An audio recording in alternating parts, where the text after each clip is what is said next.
안녕하세요. 평안하셨습니까? 같이 잠깐 기도하겠습니다. 우리를 사랑하시는 자비로우신 주님, 참으로 감사합니다. 하나님의 크신 사랑과 은혜 가운데 오늘도 지켜주시고 우리의 생명을 붙잡아 주시며 또 주어진 시간 속에서 하나님을 섬기고 하나님 앞에 신앙의 삶을 살아갈 수 있도록 인도해 주신 것을 감사합니다.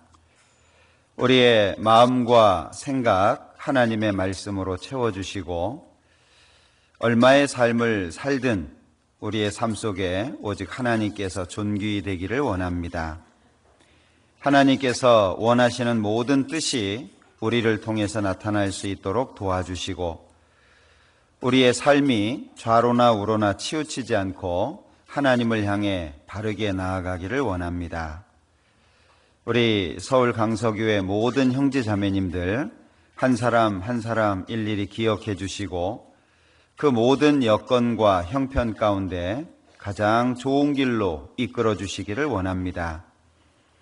하나님의 더 깊은 것을 볼 수 있도록 도와주시고 하나님의 뜻을 더욱더 깊이 알아갈 수 있도록 지혜로운 마음을 주시고 하나님 앞에 말씀에 순종할 수 있는 마음도 키워주시기를 원합니다.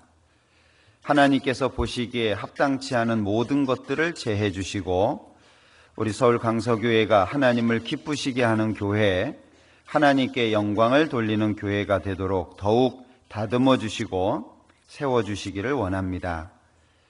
지금 이 순간에도 해외에서 수고하시는 많은 선교사님들 그리고 가족들과 함께하는 동역자 형제자매님들이 있습니다. 일일이 기억해 주시고 어려운 여건과 형편이지만 역시 그곳에서도 하나님의 역사가 나타날 수 있도록 힘주시고 능력 주시기를 원합니다. 오늘 또 이렇게 함께 모여서 교제할 수 있도록 도와주셨습니다. 모든 시간 가운데 함께 해주시고 각 사람 마음속에 합당한 은혜로 채워주시며 위로하시고 격려하시고 또 책망하시며 우리의 삶이 더욱더 주님 앞에 나아갈 수 있도록 귀한 시간이 되게 도와주옵소서. 모든 시간 함께 해주시고 이 자리에 함께하지 못한 믿음의 식구들 어디에 있든지 붙잡아 주시고 지켜주시옵소서. 예수님의 이름으로 기도합니다. 아멘. 시편 21편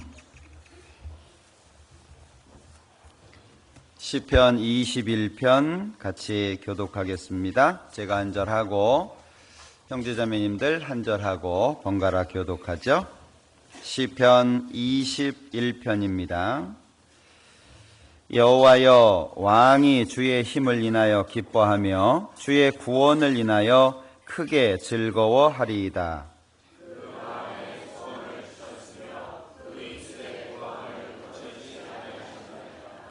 주의 아름다운 복으로 저를 영접하시고 정금 면류관을 그 머리에 씌우셨나이다.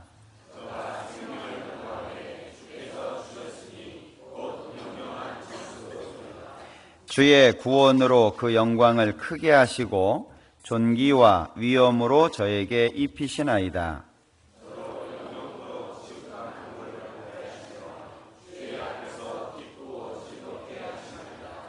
왕이 여호와를 의지하오니 지극히 높으신 자의 인자함으로 요동치 아니하리이다.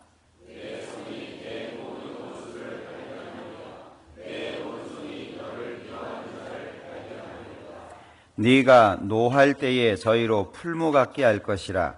여호와께서 진노로 저희를 삼키시리니 불이 저희를 소멸하리로다.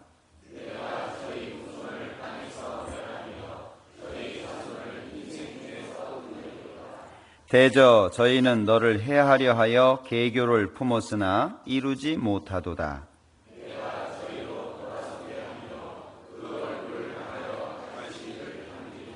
같이 읽겠습니다. 여호와여, 주의 능력으로 높임을 받으소서. 우리가 주의 권능을 노래하고 칭송하겠나이다. 찬양대 찬양해 주시겠습니다.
구약성경 시편 73장 찾겠습니다.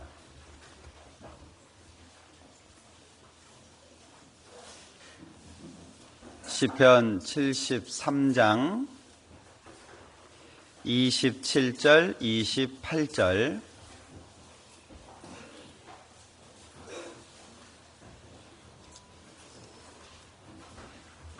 시편 73장 27절, 28절 천천히 같이 읽어보겠습니다. 대저 주를 멀리하는 자는 망하리니 음녀같이 주를 떠난 자를 주께서 다 멸하셨나이다. 하나님께 가까이함이 내게 복이라. 내가 주 여호와를 나의 피난처로 삼아 주의 모든 행사를 전파하리이다. 벌써 날씨가 쌀쌀해졌습니다. 오늘 오후에 체육대회가 있는데 아마 단단히 준비하셔야 될 것 같아요. 추울 수도 있을 것 같고요. 시간이 빠르다라고 하는 것은 모두가 공감하는데 흘러가는 시간 속에서 더욱 그런 부분들을 생각하는 것 같아요. 이제 조금 있으면 겨울이 올 테고 또 찬바람이 불겠죠. 어느새 올해가 시작됐는가 싶었는데 벌써 하반기로 치닫고 있습니다. 그 하루하루를 잘 살지 못하면 어느 날 당황하지 않을까 하는 생각도 해보게 됩니다. 미리미리 자신의 삶을 잘 다스려가는 게 좋지 않을까 싶은데요. 오늘은 73편, 이 시편 73편을 중심으로 해서 같이 교훈을 받아볼까 합니다.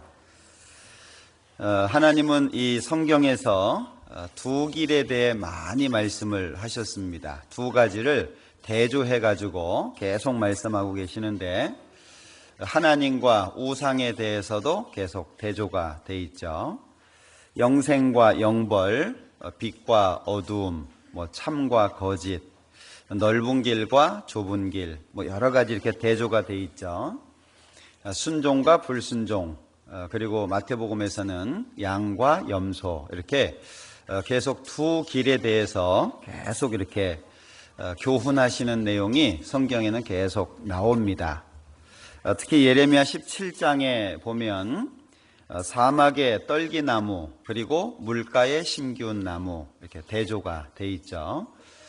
성경의 이 두 길에 대해서 계속 말씀하시는 것은 우리로 하여금 바른 길을 알고 그 바른 길을 선택하게 하고자 하는 중요한 뜻이 있다라고 생각을 합니다. 그래서 마태복음 7장에 보면 멸망으로 인도하는 문, 생명으로 인도하는 문 이렇게 두 개가 이렇게 대조가 돼 있습니다. 누가복음 16장에서는 이 세대의 아들들 그리고 빛의 아들들 이렇게 대조가 돼 있죠. 시편 17편에서는 금생에서 저희 분깃을 받은 세상 사람 그리고 하나님의 사람 이렇게 대조가 되어 있습니다. 우리는 인생을 살아가면서 계속 선택을 하죠. 어떤 사람이 말한 것처럼 인생이라고 하는 것은 출생에서 죽음에 이르기까지 늘 선택하는 것이다.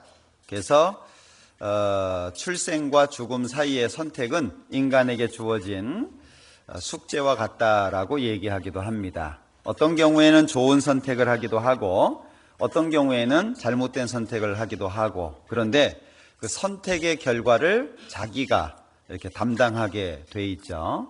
그래서 무엇을 선택할 때 우리는 좀 더 신중하고 좀 더 기도하고 하나님 앞에 조금 더 여유를 가지고 하나님의 뜻을 묻는 게 필요하리라고 봅니다.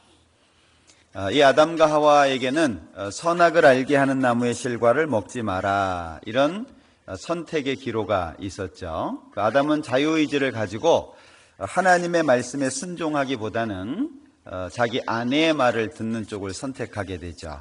그 결과가 한 사람이 죄를 범해서 세상에 죄가 들어오고 죄로 말미암아서 사망이 오게 되는 그 한 사람의 결과가 지금 얼마나 많은 사람들에게 영향을 끼치고 있냐. 결국에 우리 한 사람 한 사람의 그 선택 자체가 결코 적지 않다라고 하는 것을 생각해 볼 수 있습니다. 아브라함이 롯에게 권하죠.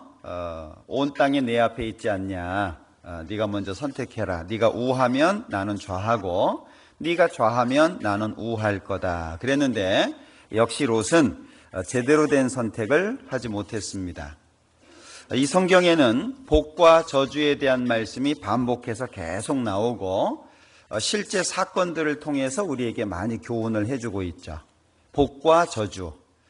그러니까 성경은 우리에게 주는 거울과 같다라고 할 수 있습니다. 말세를 살아가고 있는 우리에게 살아보지 않은 시간, 우리는 지금 살고 있기 때문에 앞으로의 시간을 살아가야 됩니다. 미래에 있는 시간들이죠. 그 시간을 잘 살게 하기 위해서 성경은 우리에게 미리 많은 말씀과 많은 사건을 주셨습니다. 신명기 11장에 보면 복과 저주를 네 앞에 둔다.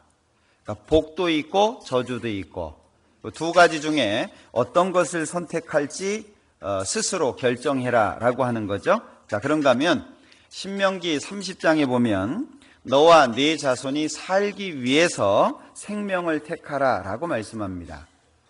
하나님은 두 가지의 길을 우리에게 제시해주고 생명을 선택하기를 원하십니다. 두 가지를 대조해 놓은 것은 두 가지의 결과가 너무 다르죠. 그것을 통해서 우리에게 생명을 선택하도록 하는 것이 하나님의 뜻입니다. 그런데 사실 인생을 살다 보면 왜 후회가 많고 자책이 많으냐? 선택을 잘못한 경우들이 꽤 많기 때문이죠. 여기 표시해 두시고 예레미야 17장을 한번 보겠습니다. 예레미야 17장 13절, 예레미야 17장 13절. 이스라엘의 소망이신 여호와여, 무릇 주를 버리는 자는 다 수치를 당할 것이라. 무릇 여호와를 떠나는 자는 흙의 기록이 되오리니 이는 생수의 근원이신 여호와를 버림이니이다. 여기 이제 대표적으로 하나님을 떠난 사람에 대해서 또는 주를 버리는 사람에 대해서 말씀하고 있잖아요.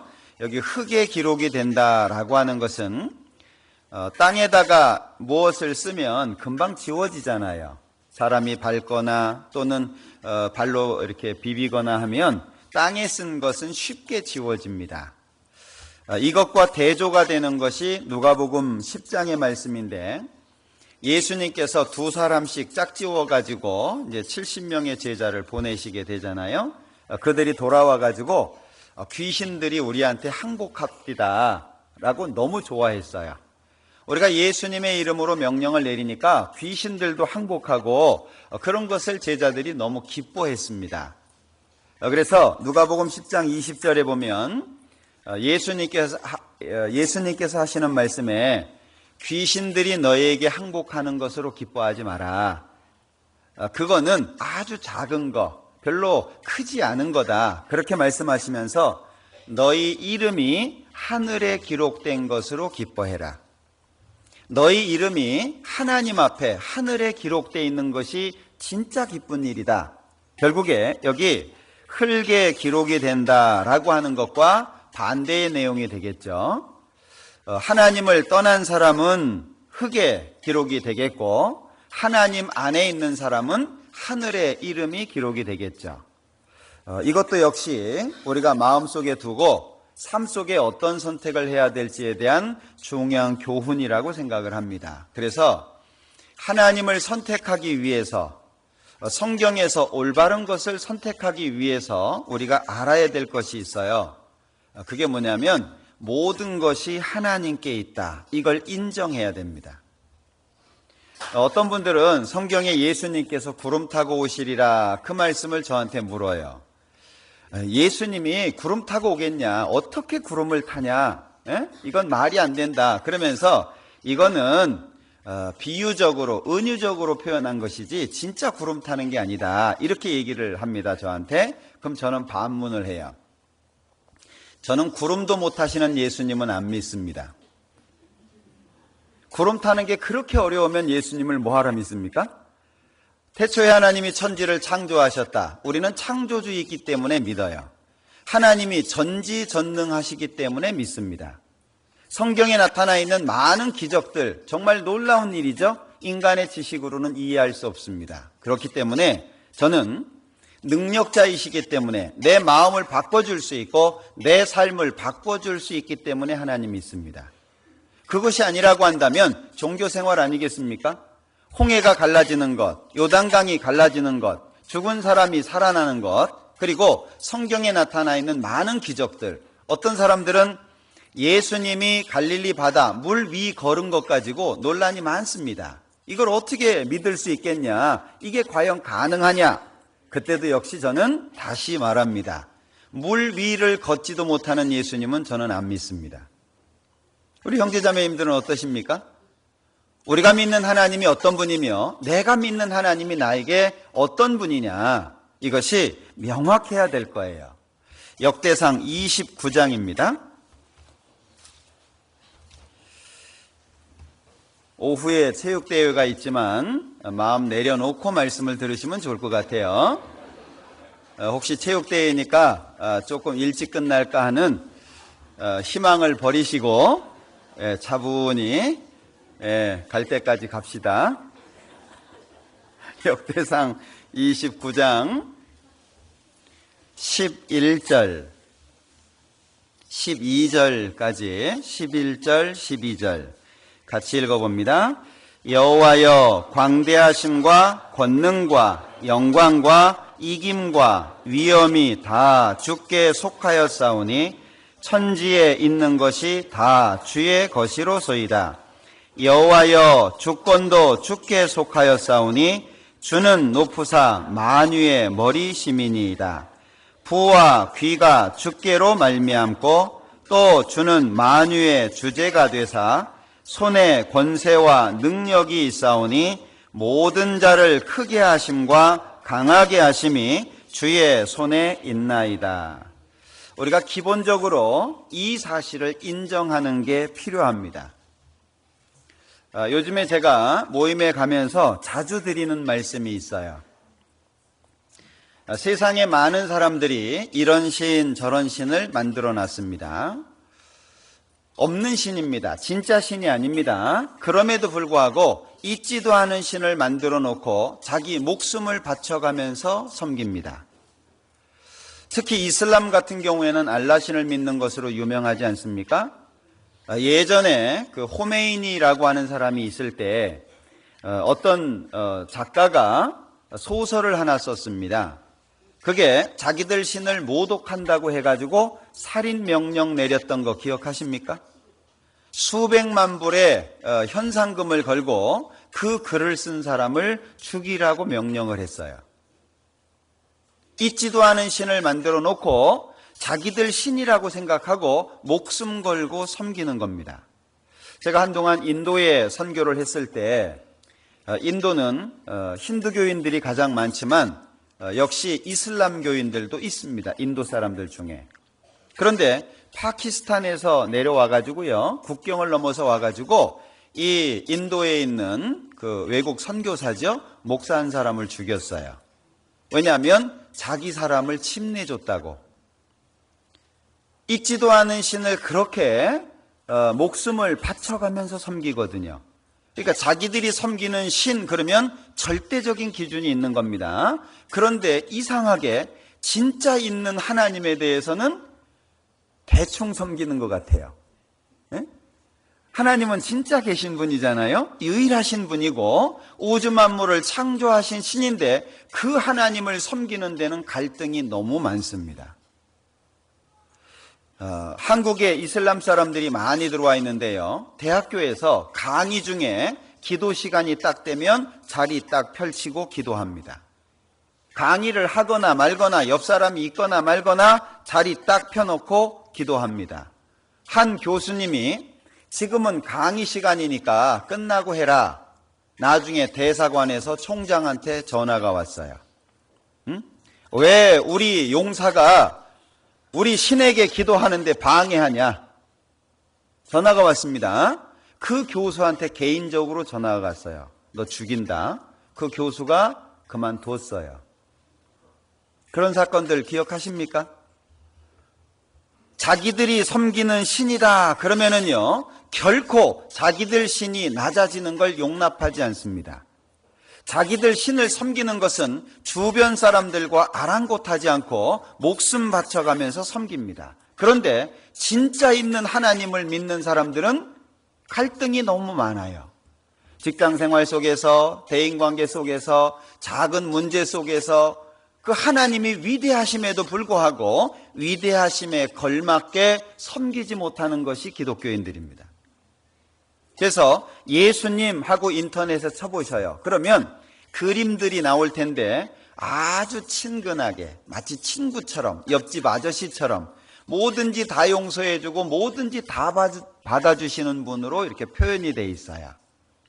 하나님의 권위, 하나님의 위엄, 하나님의 권세와 영광은 어디에도 찾아볼 수가 없습니다. 왜 그럴까요? 우리가 여호와여 광대하심과 광대하다라고 하는 것은 측량할 수 없는 하나님에 대한 표현입니다. 광은 넓다는 것이고 대는 크다는 것이니까 어떤 분이 그래요. 하늘의 별 몇 개만 만들어놔도 알 텐데 왜 이렇게 많이 만들어놨습니까? 그래요. 그게 하나님의 광대하심입니다. 이 우주가 하나님께 클까요? 어떻게 생각하세요? 사람은 이 우주가 끝이 있니 없니라고 얘기하지만 하나님 앞에 이 우주는 아무것도 아닙니다. 열방을 통해 물 한 방울처럼 보신다 그러잖아요. 섬들을 떠오르는 먼지같이 드신대요. 우리는 이 섬을 들 수 있습니까? 우린 이 건물도 들 수가 없습니다. 그런데 하나님은 그 많은 섬들을 마치 먼지 드는 것처럼 드시는 분이라는 거예요. 그분을 우리가 어떻게 이해할 수 있겠습니까? 그러니까 여호와여 광대하심과 권능과 영광과 이김과, 여기에 보면 모든 것이 하나님께 있다라고 한마디로 말할 수 있겠죠. 우리는 이분을 섬깁니다. 그러면 걸맞게 섬겨야 되지 않겠습니까? 마태복음 20장에 보면 포도원에 일꾼들을 들여보내는 한 주인의 모습이 나옵니다. 마태복음에서는 3시, 6시, 9시, 11시 이렇게 나와 있는데 3시에다가 6을 더하면 우리 시간이 됩니다. 3시에 들어갔다라고 하는 건 6을 더하면 오전 9시에 일을 시작했다는 겁니다. 11시니까 16시, 11시에다가 5시를 더하면 16시가 되잖아요. 6을 더하면 17이 되겠네요. 오후 5시가 되는 거죠. 오전 9시에서 오후 5시까지 여러 사람들을 이제 포도원에 들여보내는 겁니다. 그런데 11시에 들어간 사람이 한 데나리온을 받았어요. 약속한 대로 받은 거죠. 주인은 한 데나리온을 약속하고 3시부터 들여보낸 겁니다. 11시에 온 사람이 얼마 일하지 않고 이 한 데나리온을 받으니까 앞서 온 사람들은 기대를 한 거예요. 나는 조금 더 일했는데, 나는 시작할 때부터 일했는데, 그럼 나는 조금 더 주겠지. 근데 똑같이 한 데나리온씩을 줬어요. 3시에 온 사람도 한 데나리온, 6시에 온 사람도, 9시에 온 사람도, 11시에 온 사람도 똑같이 한 데나리온을 줬어요. 그러니까 앞에 오는 사람들이 항의하는 거예요. 우리는 이 더운데 햇빛 다 받아가면서 저 사람보다 일을 더 많이 했는데 왜 한 데나리온밖에 안 주냐? 주인이 뭐라고 얘기합니까? 내 것을 가지고 내 뜻대로 할 것이 아니냐. 우리는 이 작은 머리로 하나님을 판단합니다. 그래서 자기 머리로 이해가 안 되면 하나님은 이상한 분이에요. 마치 어린아이가 엄마한테 이거 사주세요 그랬는데 안 돼, 그럼 엄마 미워, 이런 것처럼 자기 기준에 안 맞으면 하나님은 이상한 분이에요. 자기 기준에 맞으면 하나님은 좋은 분이에요. 그러면 결국에 하나님이 누구죠? 자기 자신입니다. 하나님을 믿는다고 하지만 결국에 자기 자신이 하나님이에요. 어느 날 한 사람이 일어나 가지고요, 내가 알렉산더다 그러더래요. 그러니까 옆에 있는 사람이 네가 무슨 알렉산더냐? 그러니까 하나님이 어젯밤 나한테 계시해 줬다. 그래서 나는 이제부터 알렉산더다. 그러니까 뒤에 앉아있던 사람이 뻘떡 일어나면서 내가 언제 너한테 계시 줬냐. 거기 어딘지 아시죠? 예, 많은 분들이 모여있는 곳입니다. 우리가 하나님을 과연 어떤 마음과 어떤 자세로 섬길 거냐라고 하는 거예요. 우리가 죽을 때까지 하나님에 대해서 연구한다고 해도 하나님에 대해서 다 모릅니다. 오직 의인은 믿음으로 말미암아 살리라. 이 말씀이 그래서 중요한 거예요. 이사야서 48장에 보면 과연 내 손이 땅의 기초를 정하였고 내 오른손이 하늘에 폈나니 내가 부르면 천지가 일제히 서느니라. 여기에서 서느니라 라고 하는 것은 가다가 서는 걸 말하는 게 아닙니다. 스탑을 말하는 게 아니에요. 일어서는 걸 말하는 거예요. 스탠드, 일어서는 거. 만약에 여기 대통령이 오셨다 그러면 우린 다 일어서야 돼, 그죠? 저는 내려가야 됩니다. 자, 하나님이 말씀하시면 모든 것들이 다 하나님 앞에서 일어선다 그 말이거든요. 우리는 그분을 섬기고 있어요. 우주와 그 가운데 있는 만유를 지으신 신께서는 천지의 주제, 천지의 주인이시자 임금이라고 말씀하고 있습니다. 자, 모든 것이 하나님께 있다. 이걸 우리가 기억하고 인정하는 것이 필요합니다. 또 한 가지는 모든 것이 하나님의 뜻대로 된다. 이걸 인정하셔야 돼요. 사람들이 조금 똑똑해지고 조금 지식이 쌓여지고 이러니까 내가 꼭두각시냐 이래요. 하나님을 부정하고 사는 겁니다. 하나님의 말씀을 인정하기보다는 하나님 앞에서 내가 바보냐? 꼭 그렇게 해야 돼? 성경이 있는 대로 살아야 되냐? 그런데 성경이 있는 대로 사는 사람 보니까 별거 아니더라. 하나님을 자기 기준에다 놓고 판단하고 정죄를 하고 있죠. 자, 예레미야 17장을 한번 에스겔 17장을 한번 볼까요?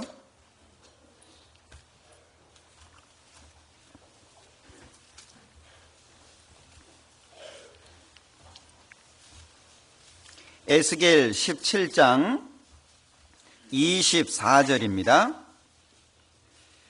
들의 모든 나무가 나 여호와는 높은 나무를 낮추고 낮은 나무를 높이며 푸른 나무를 말리우고 마른 나무를 무성케 하는 줄 알리라. 나 여호와는 말하고 이루느니라 하라. 하나님에 대한 설명이죠. 하나님이 어떤 분이냐? 하나님은 들의 모든 나무들을 높은 나무는 낮추고 낮은 나무는 높이고 푸른 나무는 말리우고 마른 나무는 무성케 하고 모든 것이 하나님의 뜻 가운데 된다라고 하는 걸 기억하라는 거죠. 하나님이 주인이에요. 우리가 어디 남의 집에 갔을 때 그 집을 내 맘대로 사용하지는 않잖아요. 다른 사람의 집이니까. 자, 이 우주, 이것은 하나님의 소유입니다. 하나님 거예요. 우리의 생명, 우리의 육체조차도 주인이 내가 아니라는 거죠. 하나님 자신이라는 겁니다. 그러니까 하나님을 바르게 이해하고 하나님 앞에 온전한 삶을 살려면 낮아져야 돼요. 겸손해야지 돼요. 그러니까 하나님의 뜻은 겸손해야만 바로 볼 수 있고 행할 수 있습니다. 근데 하나님을 배우다 보면 자꾸 높은 자리에 올라가요. 낮아질수록 하나님의 뜻이 바로 보입니다. 그러니까 섬기는 자로 낮아질수록 하나님의 뜻을 알기가 쉽고 하나님의 뜻을 행하기가 쉬워지는 거예요. 낮아질수록, 높아질수록 어려워지는 겁니다. 그런가 하면 마태복음 23장에 예수님 하신 말씀 기억하실 겁니다. 너희 중에 큰 자는 너희를 섬기는 자가 되어야 하리라. 너희 중에 큰 자는 어떤 자냐? 섬기는 자다. 그런데 우리는 이 세상에서 섬기는 자를 크게 생각하지 않습니다. 희한한 것은요, 아마 여기 계신 분들도 식당에서 알바해 보신 분 계실 거예요. 그 사람 별 볼 일 없는 사람입니다. 근데 식당만 들어가면 서빙하는 분들한테 마치 종처럼 막 부려먹으려고 그래요. 막 말도 함부로 하고, 그 모욕을 주고, 자기도 나중에는 알바하는 경우가 있을 거예요. 그죠? 참 그 별거 아니잖아요. 서빙하는 사람은 인격적으로 낮아진 게 아니잖아요. 필요한 돈이 있기 때문에 일을 하는 것이지 인격이 낮춰진 게 아니잖아요. 그런데 식당에서 서빙하는 사람들을 마치 자신의 종처럼 생각하는 게 지금 우리 시대의 모습 같아요. 특히 우리나라 같은 경우에요. 예수님께서는요, 앉아서 먹는 자가 크냐, 섬기는 자가 크냐. 앉아서 먹는 자가 크지 않냐? 그러나 나는 섬기는 자로 너희 중에 있다. 우리 마태복음 20장 28절 잘 기억하시죠? 인자가 온 것은 섬김을 받으려 함이 아니요 도리어 섬기려 하고 많은 사람의 생명을 위해서 자기 목숨을 주러 오신 분이잖아요. 그러니까 예수님은 섬겨주려고 오신 분이에요. 섬김을 받으려고 오신 분이 아닙니다. 우리는 그 예수님을 주라고 불러요. 주라고. 그 주라고 하는 말 자체가 사실은 주인주자 한자를 썼지만 원래 원어의 뜻은 존재하는 모든 것 가운데 가장 높은 자리입니다. 그냥 주인으로 설명할 수 없는 말이에요. 우리는 그분을 주라고 불러요. 그래서 받는 것보다 주는 것이 복이 있다. 주는 게 왜 복이 있다고 말씀합니까? 주는 내 것이 나가는 건데 하나님의 기준은 우리의 기준과 다르다는 걸 기억하셔야 돼요. 우리는 더 낮아져야 되고 더 겸손해져야 되고 그렇지 않으면 우리는 예수님을 밟고 서 있을 수 있다는 거죠. 내가 잘 산다라고 하는데 그게 안 될 수 있다는 거예요. 예수님이 제자들을 불렀습니다. 12명의 제자를. 그래 놓고 말씀하시는 거예요. 아무든지 첫째가 되고자 하면 무사람의 끝이 되라. 자, 너 첫째가 되고 싶냐? 그러면 끝에 가서 살아. 그럼 천국과 세상은 반대라는 거죠. 이 세상은 첫째가 중요하다고 생각하잖아요. 그래서 1등만 알아주는 더러운 세상 뭐 이러잖아요. 은메달은 신경도 안 써요. 그냥 오로지 금메달이에요. 2등도 그게 보통 어려운 게 아니잖아요. 그러니까 첫째가 세상에서는 중요하거든요. 근데 하나님은 너 첫째가 되고 싶어? 그럼 끝에 가. 하나님 앞에는 이 세상에서 끝에 있는 사람이 하나님 앞에 첫째가 된다는 얘기죠. 그 기준이 이 세상과 다릅니다. 제가 이 창세기의 그 롯에 대해서 묵상을 하다가 롯이 과연 목자들의 다툼 때문에만 아브라함을 떠났을까? 어떻게 생각하셔요? 아브라함이 애굽에 들어갔다가 나옵니다. 물론 잘못한 거죠. 그러나 애굽에서 나올 때 많은 부를 이루게 됐어요. 그러면서 롯도 그 부의 혜택을 입게 됐죠. 땅은 적은데 그 좁은 땅 안에서 롯의 목자와 아브라함의 목자가 다툽니다. 그러니까 이제 아브라함이 야, 안 되겠다. 우리 떨어져 살자라고 얘기하니까 롯이 옳다구나 선택하고 갔어요. 자, 그러면 그 롯의 마음속에 오직 목자들이 다투기 때문에 그 다툼을 해결하려고 하는 마음만 있었을까? 어땠을까요? 제가 생각할 때에는요, 롯의 선택은 최악입니다. 하나님께서 아브라함에게 복을 주셨고 그 복이 자기에게까지 미쳤다는 것을 볼 수가 없는 거예요. 마치 요셉을 통해서 보디발의 집에 축복이 왔는데 요셉을 감옥에 집어넣는다는 게 말이 됩니까? 분명히 그 주인은 알았어요. 요셉을 통해서 자기에게 복이 왔다는 거, 자기 집안에 복이 왔다는 걸 알았습니다. 그런데 아내의 말을 듣고 그것도 사실이 아닌데 감옥에다가 집어넣었어요. 자, 우리가 선택할 때 이런 경우들이 있을 것 같아요. 표면적으로는 이것 때문이야 라고 얘기하지만 사실 마음속에는 딴 이유가 있는 거예요. 그래서 제가 간증할 때 이런 얘기하지 마라. 그렇게 얘기하는 것 중에 한 가지가 뭐냐면 나는 괜찮은데 저 사람이 문제예요. 그거 하지 마라. 왜 자기 얘기를 남 핑계 대고 하냐. 그건 비겁한 겁니다. 내가 이렇다라고 얘기해야 되는데 아니 난 괜찮아. 헌금 설교를 이렇게 하려고 하면 아유 그거요 하지 마세요. 왜요? 새로 오신 분들이 헌금 설교 들으면 마음에 문제돼요. 그럼 누구 마음에 문제되는 거예요? 자기 마음에 문제가 되는 거예요. 아 요즘에 힘들어요. 근데 뭐 그런 설교를 합니까? 다른 사람을 핑계대서 자기 마음을 이야기하지 말라는 거예요. 자 여기 이 롯은 최악의 선택을 했는데 그 롯에게 보인 게 뭐죠? 자 여기 창세기를 한번 보죠. 자 창세기 13장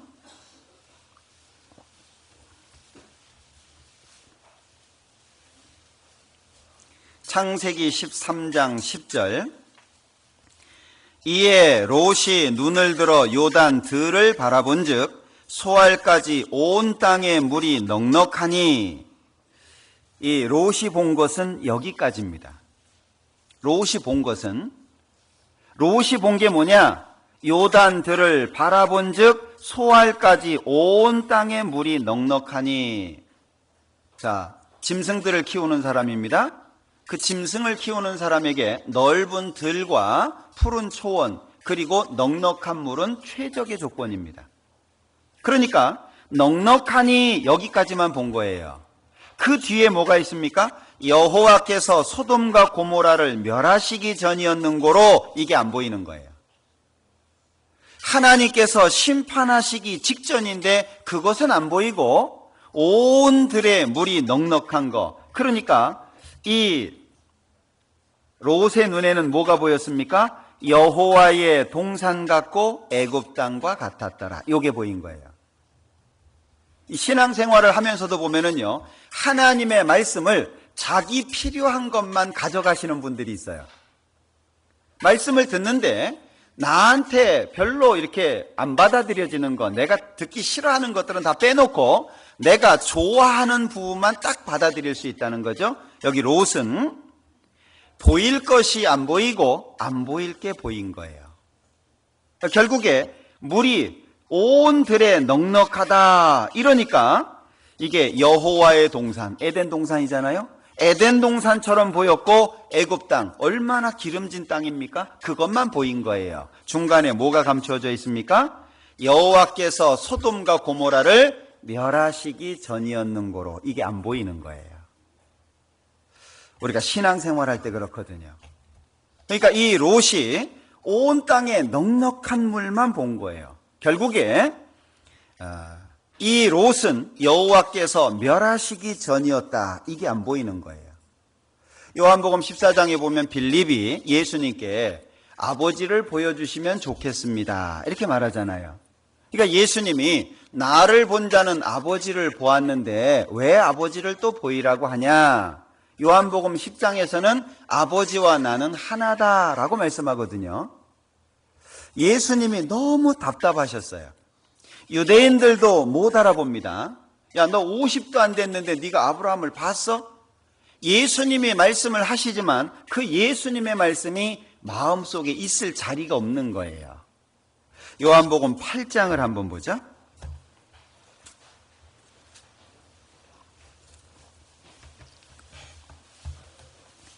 자, 요한복음 8장 31절. 그러므로 예수께서 자기를 믿은 유대인들에게 이르시되 너희가 내 말에 거하면 참 내 제자가 되고 진리를 알지니 진리가 너희를 자유케 하리라. 여기에 너희가 내 말에 거하면, 주님의 말씀은 생명입니다. 하나님께로부터 오셨고 하나님이 하시고자 하시는 말씀을 예수님이 하는 것이기 때문에 예수님의 말씀은 생명과 같은 거예요. 진리를 알지니 진리가 너희를 자유케 하리라. 그런데 문제는 43절.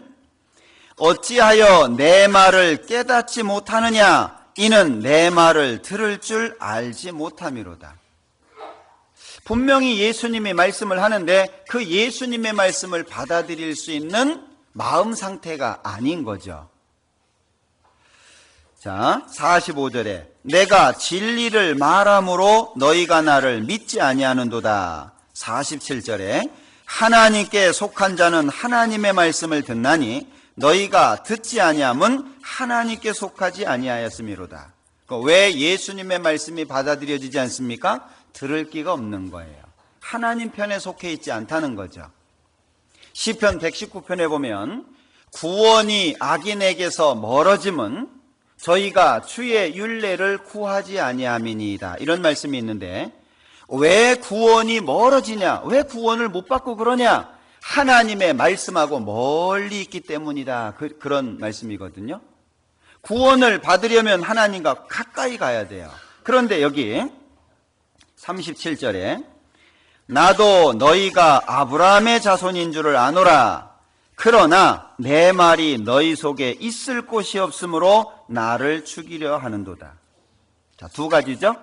하나님의 말씀을 받아들이면 32절에 진리를 알지니 진리가 너희를 자유케 하리라. 이게 주어질 때고 하나님의 말씀이 마음속에 없으면 나를 죽이려 하는도다. 대항하겠죠.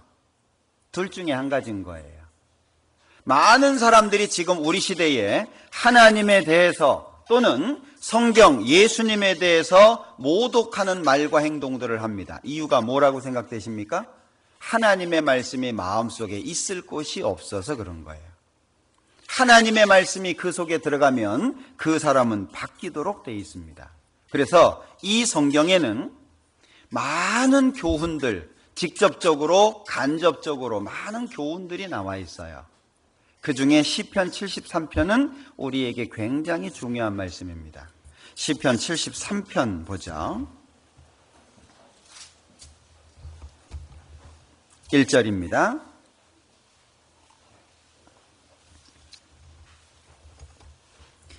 하나님이 참으로 이스라엘 중 마음이 정결한 자에게 선을 행하시나 나는 거의 실족할 뻔하였고 내 걸음이 미끄러질 뻔하였으니 이는 내가 악인의 형통함을 보고 오만한 자를 질시하였음이로다. 자, 여기 이 아삽이라고 하는 사람의 시입니다. 하나님을 바르게 알고 있죠? 하나님은 참으로 이스라엘 중 마음이 정결한 자에게 선을 행하신다. 하나님은 마음이 정결한 자에게 선을 행하시는 분이다. 이건 정확하게 알았거든요. 그런데 세상을 보니까 믿음에서 실족할 뻔한 거예요. 여기 실족할 뻔, 미끄러질 뻔 그러죠. 이유가 뭡니까? 3절에 악인이 잘 되는 거예요. 이는 내가 악인의 형통함을 보고 오만한 자를 질시하였음이로다. 우리가 신앙생활을 할 때 이해할 수 없는 상황들이 주어집니다. 분명히 이거는 아닌데 뭔가 잘못된 것들이 보이는 거예요. 그것이 내 마음을 아프게 하고 내 마음에 문제를 던져주는 겁니다. 이상하다. 하나님은 이런 분인데 왜 이렇지? 하나님을 믿지 않는 많은 분들 중에 이런 얘기를 많이 하십니다. 하나님이 정말 계시다면 이런 세상 만들었겠냐? 악인이 판을 치고 진리가 짓밟히고 하나님을 안 믿는 사람들이 득세하고 이 세상 만만치 않잖아요. 그 MS 오피스 그 회사, 마이크로소프트 회사 회장이 한 말 기억하십니까? 이 세상은 결코 공평하지 않다. 이 사실에 익숙해져라 라고 얘기했어요. 세상이 공평하든가요? 우리가 수고하면 수고한 대로 대가가 주어지든가요? 이 세상은 머리를 써야 되고 눈치를 봐야 되고 요리조리 해야 되고 꾀를 내야 되고 남들 줄 쫙 서 있을 때 새치기 해야 되고 남이 모르는 거 찾아내가지고 혜택 받아야 되고 그러니까 우리나라도 보면은요 진짜 혜택을 받아야 되는 사람들은 몰라서 못 받고 있고 잘 살고 여유로운 사람들은요 이리저리 알아가지고 혜택 안 받아도 되는데 받고 사는 사람들이 많은 거예요. 어때요? 이 세상이 공평합니까? 절대 공평하지 않습니다. 그러니까 이 아삽이라는 사람이 야 이거 이상하네. 하나님은 결코 그런 분이 아닌데 왜 이 땅에 악인의 형통이 있냐? 마음에 문제가 된 거예요. 자, 여러분들, 마음에 문제가 되잖아요. 그때 돌발 행동하시면 안 됩니다.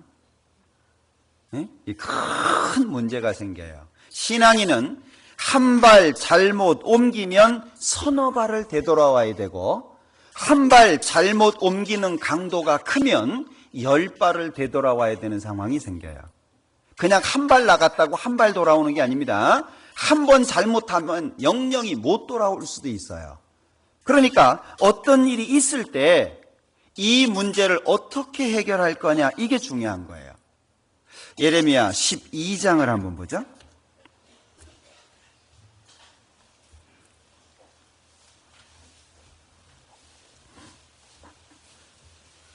1절에 예레미야 12장 1절 여호와여 내가 주와 쟁변할 때에는 주는 의로우시니이다. 그러나 내가 주께 질문하옵나니 악한 자의 길이 형통하며 패역한 자가 다 안락함은 무슨 연고니이까? 이 예레미야도 마음에 문제가 됐던 것 같아요. 하나님, 이게 도대체 무슨 일입니까? 하나님은 의로우신 분인데 왜 악인이 잘 됩니까? 하박국 1장도 한번 보죠.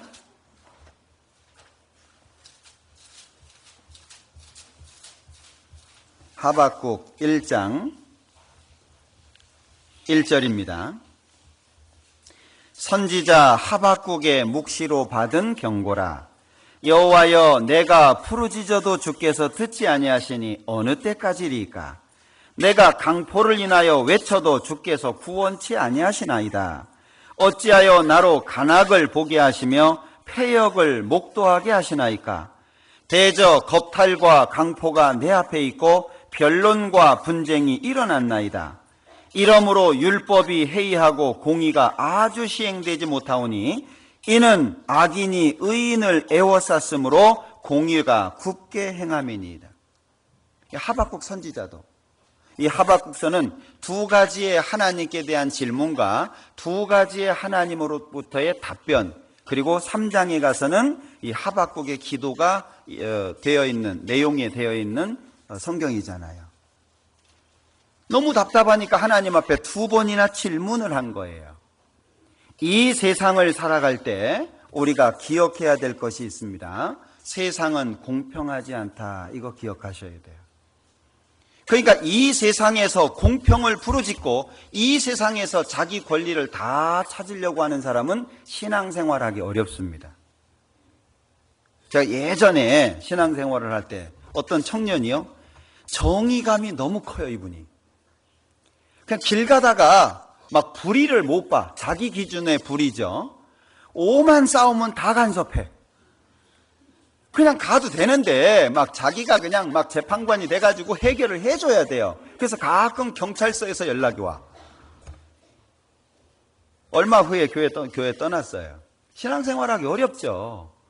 다 걸리는 거예요. 그리고 자기 기준에 안 맞잖아요. 그럼 두들겨 패버려 그냥. 제가 인도에 가서 진짜 놀라운 장면을 봤는데요. 교통사고가 나잖아요. 인도는 진짜 물 반 사람 반인 것 같아요. 얼마나 사람이 많은지. 그러니까 막 일도 별로 없고, 그러니까 도로가에도 많고 막 하여튼 땅이라고 하는 곳이 있는 곳엔 사람이 다 있는 것 같아요. 교통사고가 딱 나잖아요. 그럼 사람들이 우르르 몰려와요. 경찰은 없고. 그리고 우르르 몰려온 사람들이 합의를 해요. 당사자는 빼놓고 주변 사람들이 합의를 해요. 이거는 얘가 잘못한 것 같아. 그치? 그런 것 같아. 얘가 6되고 네가 4야. 주변 사람들이 정해주잖아요. 그거 안 받아들이면 맞아 죽습니다. 그걸 받아들여야 돼요. 거기에 막 항의하고 네가 뭔데 그러냐 그러면은요, 누가 때렸는지도 몰라. 하도 사람이 많아서. 참 이게요, 우리가 이 세상에서요 하나님 안에 있으려고 하지 않으면 이 하박국처럼, 예레미야처럼, 아삽처럼 문제를 안고 살다가 혼자 괴롭게 살다가 끝날 수도 있어요. 성경에서는 뭐라고 말씀하십니까? 자, 여기 잠언을 한번 보죠. 잠언 24장.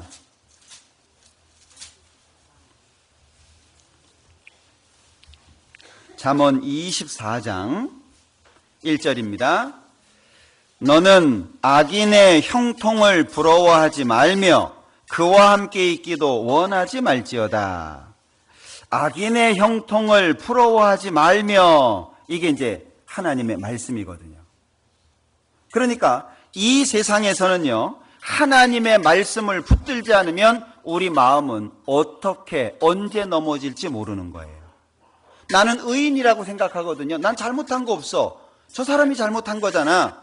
그게 사실인데 하나님 앞에서는 자기 자신이 잘못한 게 되는 거예요. 여기 19절. 너는 행악자의 득이함을 인하여 분을 품지 말며 악인의 형통을 부러워하지 말라. 하나님의 기준은 악인의 형통을 부러워하지 마라. 행악자의 득이함, 행악자가 잘 돼가는 거예요. 막 그거 보고 분을 품지 마라. 이 세상은 절대 공평하지 않습니다. 그럼 시편 73편이 왜 기록되게 된 겁니까? 1절부터 3절까지 내용 때문에. 아삽이 이해가 안 되는 것 때문에. 자, 우리도 이런 일들을 경험하게 될 거예요. 자, 시편 73편 다시 보죠. 4절. 이 4절부터 12절까지의 내용이 연결되어 있는데요. 12절에 보면 볼지어다 이들은 누구라고요? 악인이래요. 볼지어다 이들은 악인이라. 악인의 모습을 설명하고 있거든요. 그런데 4절. 저희는 죽는 때에도 고통이 없고 그 힘이 건강하며 타인과 같은 고난이 없고 타인과 같은 재앙도 없나니 그러므로 교만이 저희 목걸이요 강포가 저희의 입는 옷이며. 야, 참 여기까지만 해도 우리 좋겠죠. 나한테 여기까지만 돼도, 그죠? 죽는 때에도 고통이 없어요. 잘 죽는 것도, 고통 없이 죽는 것도 복이라고 하는데, 그래서 많은 분들이 잠자다가 죽었으면 좋겠다 그러잖아요. 고통 없이. 그 힘이 건강해요. 막 90, 100 이런 데도요, 막 기운이 펄펄 넘치는 거예요. 타인과 같은 고난이 없고 타인과 같은 재앙도 없어요. 그러니까 어떻게 해요? 교만이 커질 수밖에 없죠. 목걸이가 뭡니까? 저희 교만이에요. 강포가 뭡니까? 옷이에요. 얼마나 사람들 깔보겠죠? 사람들 우습게 봅니다. 웬만한 사람은 쳐다보지도 않습니다. 7절. 살찜으로 저희 눈이 솟아나며 저희 소득은 마음의 소원보다 친하며. 야, 올해는 1억만 좀 벌었으면 좋겠다. 근데 10억이 벌리는 거예요. 부럽죠? 예? 아, 그냥 1,000만 원만 벌었으면 좋겠다는 1억이 벌리는 거예요. 어떻게 돈 좋으시죠? 예, 돈 때문에 울고 돈 때문에 웃고 막 돈 때문에 원수 되고 막 이러면 돈, 예, 막 돈 그냥 오토바이가 지나가도 돈 소리로 들리고 막 돈 그러잖아요. 막 얼마나 돈. 그러니까 회사 가면서도 치사해도 참고 안 입고 와도 참고 인격 모독을 당해도 참고. 뭐 때문에요? 그 돈 때문에. 그런데 이 악인들은요, 저희 소득은 마음의 소원보다 친하다는 거예요. 그 얼마나 이게 악인들이 막 승승장구하는 모습 아닙니까? 8절. 저희는 능욕하며 악하게 압제하여 말하며 거만히 말하며. 이 거만히 말하며 옆에 2번이라고 돼 있죠. 나나주에 보면 뭐라고 돼 있습니까? 높은 데서 말하는 거예요. 그러니까 위에서 내리 깔고 말하는 거예요.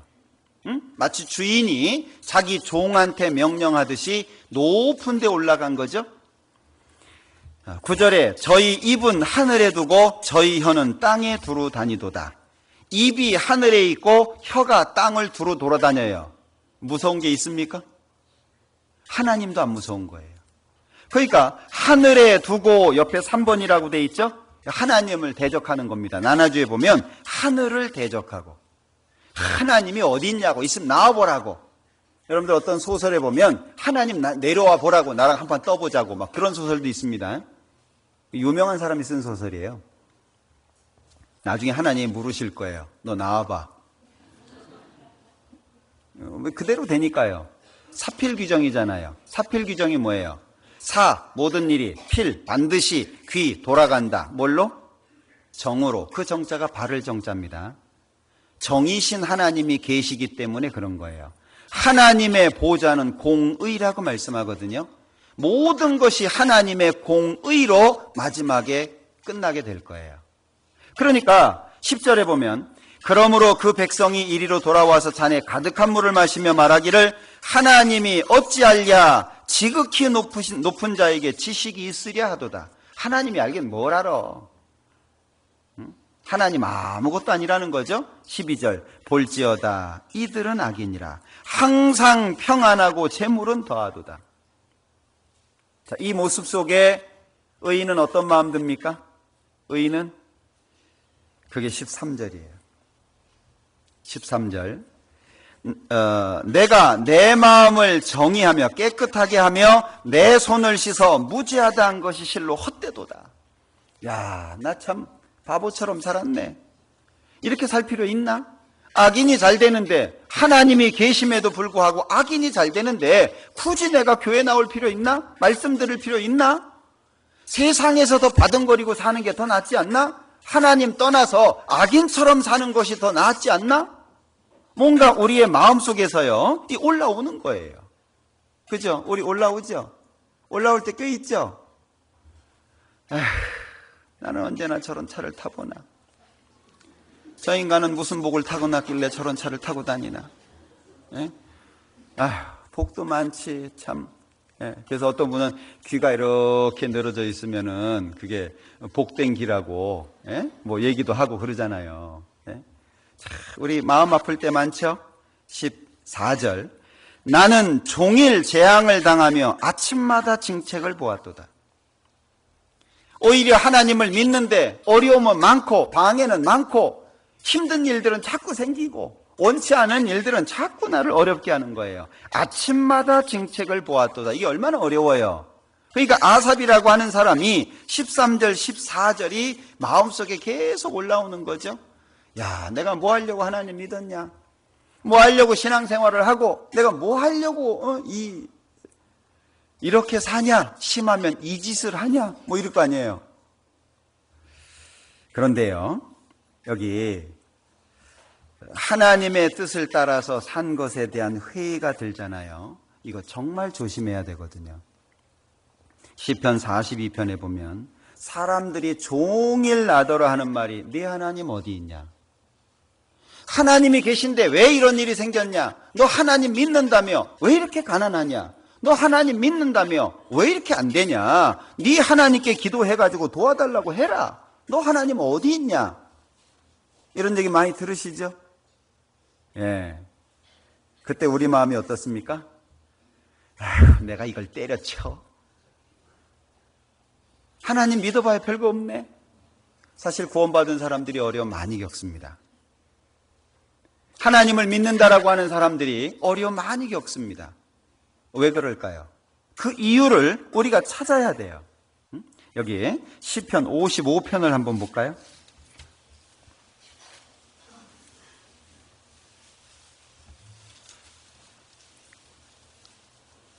12절 나를 책망한 자가 원수가 아니라 원수일진데 내가 참았으리라. 나를 대하여 자기를 높이는 자가 나를 미워하는 자가 아니라 미워하는 자일진데 내가 그를 피하여 숨었으리라.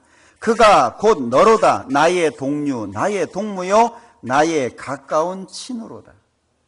때로는 믿는다고 하는 사람들 사이에도 갈등 생기죠? 네? 어떤 때 인상 보니까 기분이 나쁜 것 같아. 인사해도 안 받는 것 같고, 예? 저희 나를 무시하는 것 같고, 아니 저것이 나를 무시해. 예? 어려움 많죠. 외적으로도 아픔이고 내적으로도 갈등이고 그런 일들이 있다, 그런 얘기예요. 그러니까 14절에 우리가 같이 재미롭게 의논하며 무리와 함께 하나님의 집안에서 다녔도다. 하나님의 집안에서 다닐 때는 너무 좋았는데 어느새 원수가 돼 있는 거예요. 미움의 대상이 되어 있는 거죠. 이런 어려움도 우리가 경험을 하게 됩니다. 시편 42장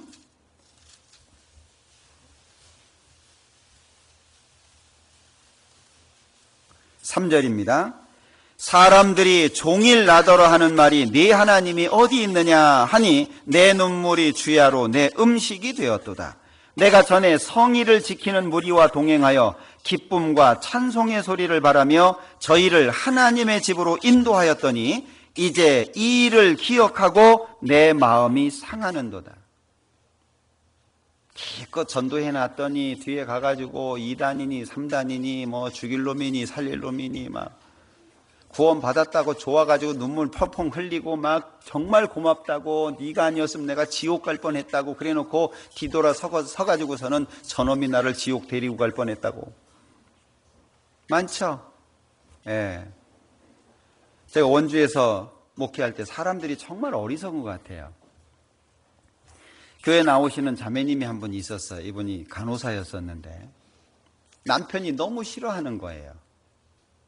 근데 이 남편이 안경점을 하시는 분인데 그 안경점 앞에서 싸움이 난 겁니다. 그 싸움을 말리다가 사고를 당했어요.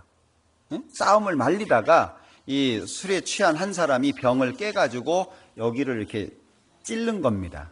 그래가지고 이제 몸을 못 움직이는 사람이 된 거예요. 집에 가보면은요, 막 한자르고 불자 있잖아요. 크게 그냥 써놓고 그냥 얼마나 저를 좋아하는지. 근데 왜 저렇게 좋아하게 됐냐 그랬더니 꿈을 꿨는데 목사같이 생긴 사람이 자기를 지옥으로 끌고 가려고 하는데 스님이 와서 살려줬대요.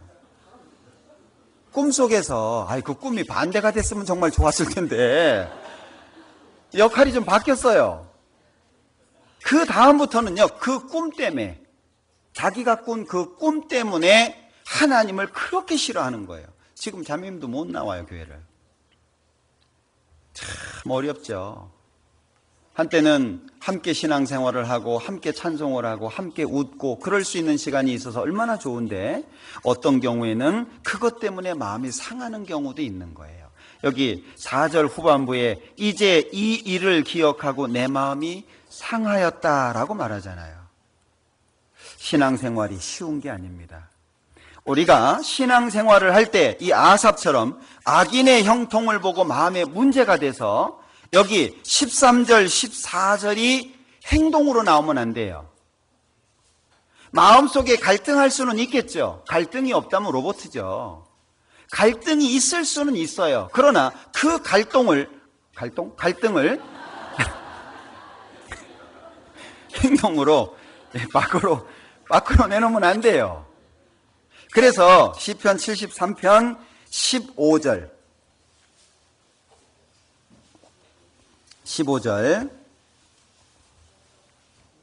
같이 읽겠습니다. 내가 만일 스스로 이르기를 내가 이렇게 말하리라 하였다면 주의 아들들의 시대를 대하여 괴유를 행하였으리이다. 만약에 내가 이렇게 말하리라. 예?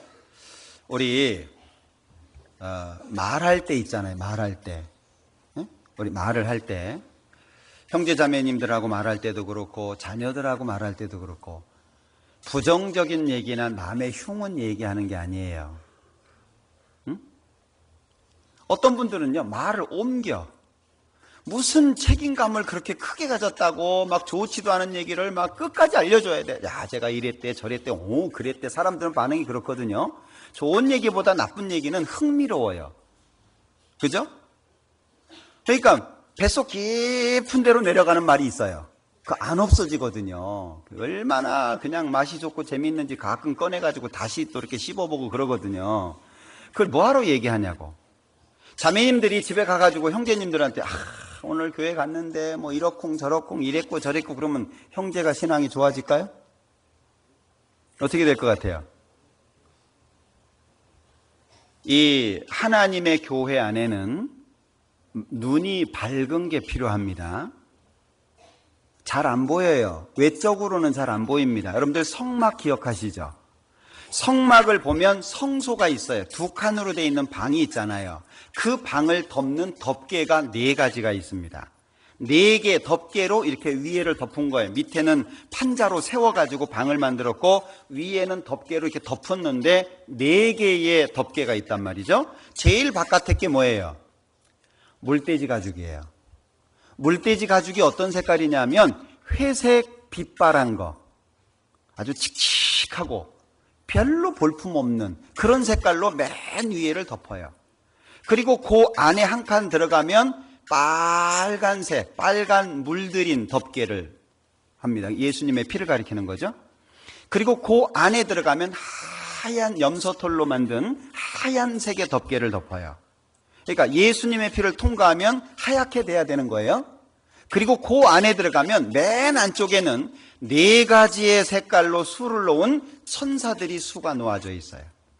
그런데 이 성소는요, 들어가면 창문이 하나도 없어요.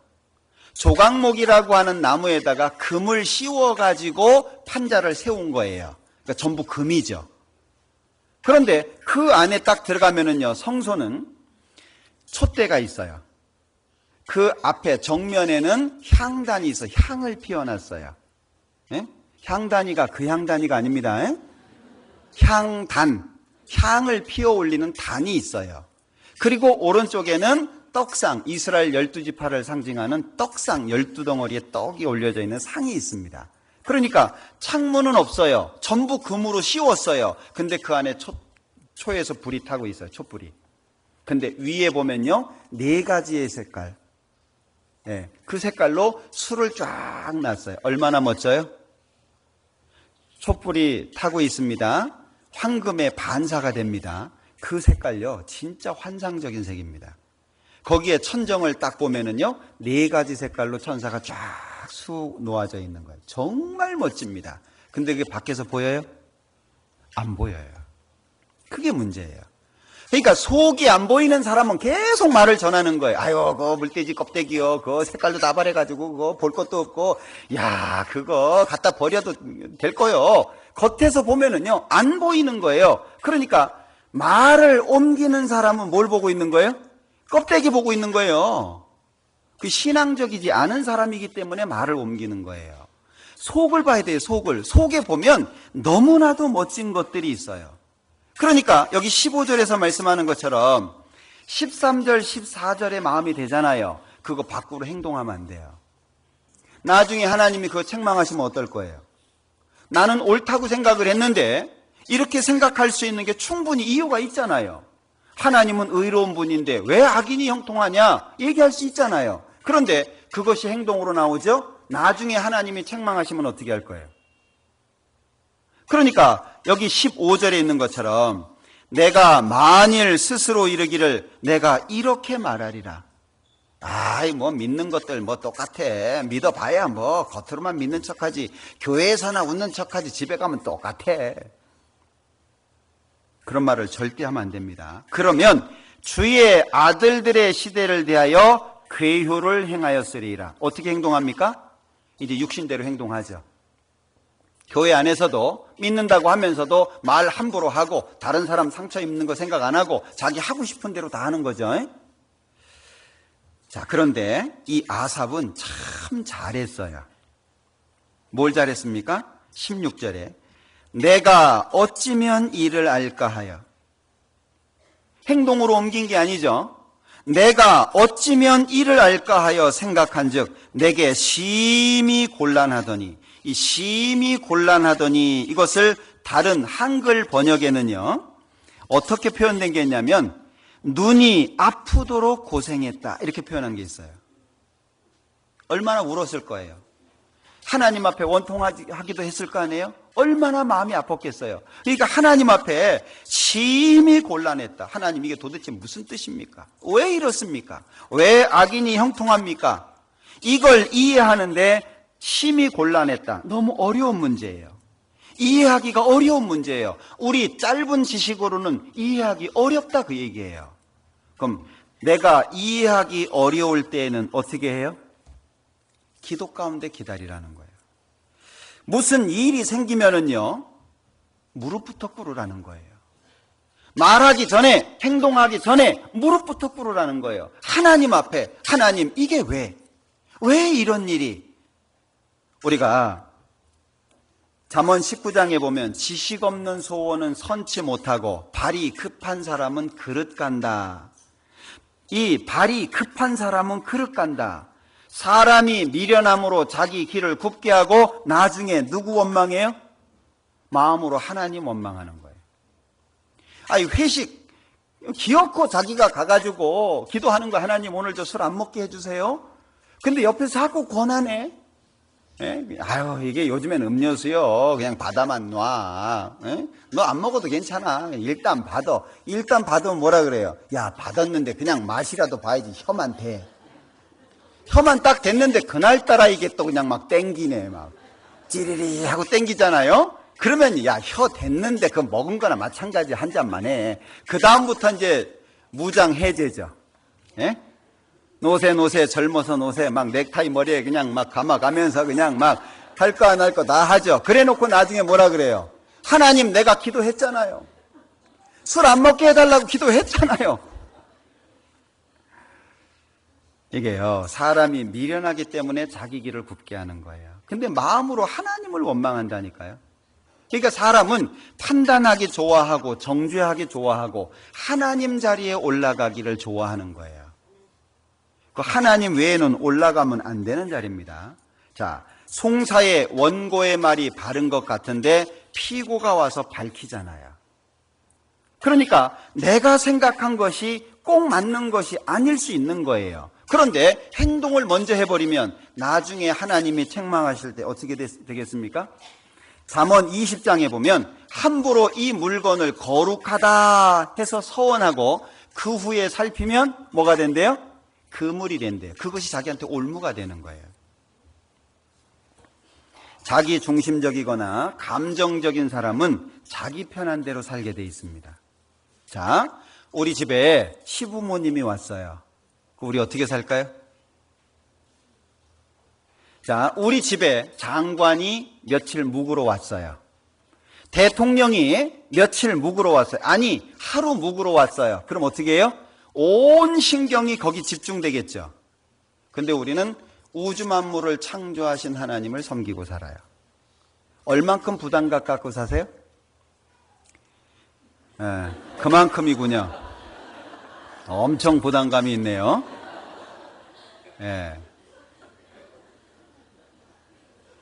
우리는 하나님 섬기잖아요. 사람을 섬기는 것도 아니고 하나님을 섬기잖아요. 그러면 하나님을 섬기는 데 있어서 우리 마음은 얼마나 이 부담감을 갖죠? 그게 당연한 거예요. 왜? 하나님은 죄인이 섬길 수 없어요. 그런 분이잖아요. 우리는 그런 분을 섬기는 거거든요. 그런데 마음 편하게 뭐 친구처럼 그냥 하고 싶은 대로 그냥 그렇게 섬길 수 있을까요? 사실 그건 말이 안 되는 거예요. 자기중심적이고 감정적인 사람은 남을 보는 눈이 발달되도록 되어 있습니다.